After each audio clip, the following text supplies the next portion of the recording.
নমস্কার বন্ধুরা, একটি নতুন রেসিপি ব্লগ নিয়ে চলে এসেছি। নতুন বছর নিশ্চয়ই খুব ভালোভাবে কাটাচ্ছেন, আনন্দ মজা খুশি ফুর্তিতে কাটান আর ভালো ভালো খাবার খান।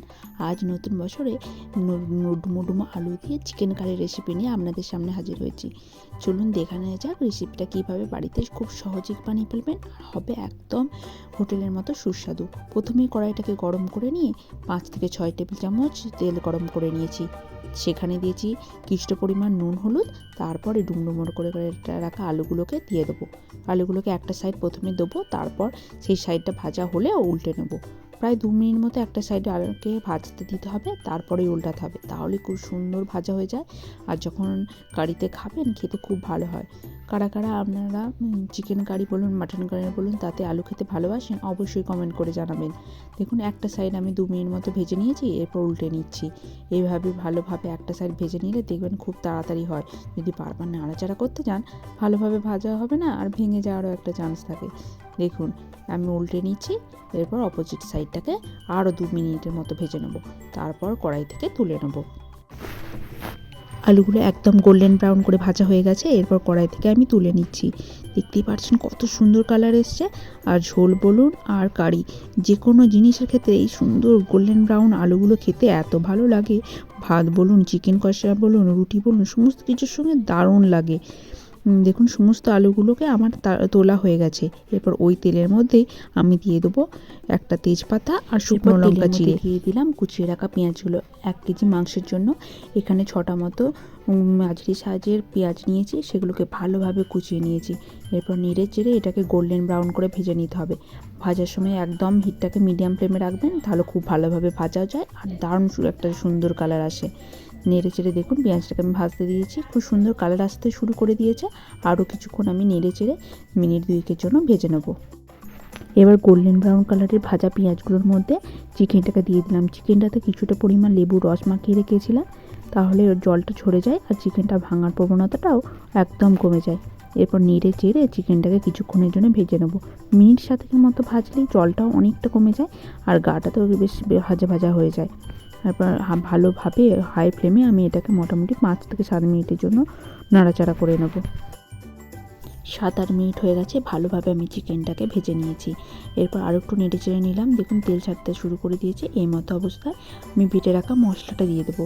আদা, রসুন, জিরে আর শুকনো লঙ্কা বেটে রেখেছিলাম, তার সঙ্গে দিয়ে দিচ্ছি 2 চামচ মতো হলুদ গুঁড়ো আর 2 চামচ ধনে গুঁড়ো।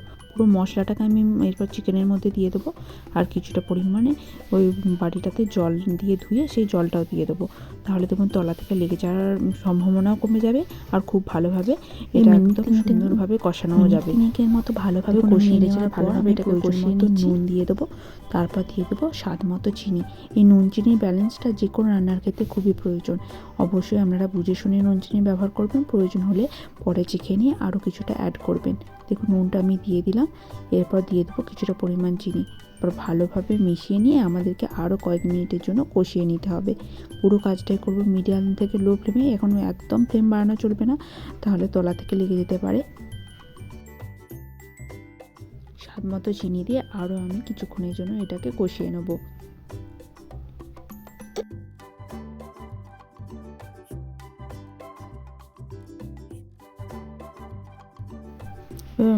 মিনিট 5-এর জন্য আমি এটা ঢাকনা দিয়ে রাখবো, তারপর আরও টমেটো অ্যাড করে আরও কিছুক্ষণের জন্য কষিয়ে নেব। দেখুন ঢাকনা দিয়ে রেখেছিলাম আমি, তারপর ঢাকনা খুলে আমি তার মধ্যে কেটে রাখা পাকা টমেটোগুলো দিয়ে দিলাম। সবসময় পাকা দিকে টমেটো নেবেন, তাহলে খাবারের টেস্টও ভালো হয়, রঙেরটাও খুব সুন্দর আসে। তারপর নেড়ে চেড়ে এটাকে আরও কিছুক্ষণ কষিয়ে নেব। আর চাইলে আপনারা কিছুটা পরিমাণে টমেটো সস ইউজ করতে পারেন, ওতে গন্ধটা খুব সুন্দর আসে আর গ্রেভিটাও খুব টেস্টি হয়। দেখুন আমি নেড়ে চেড়ে আরও কিছুক্ষণ কষিয়ে নিচ্ছি। এরপর আমরা ভেজে রাখা আলুটাও দিয়ে দেবো।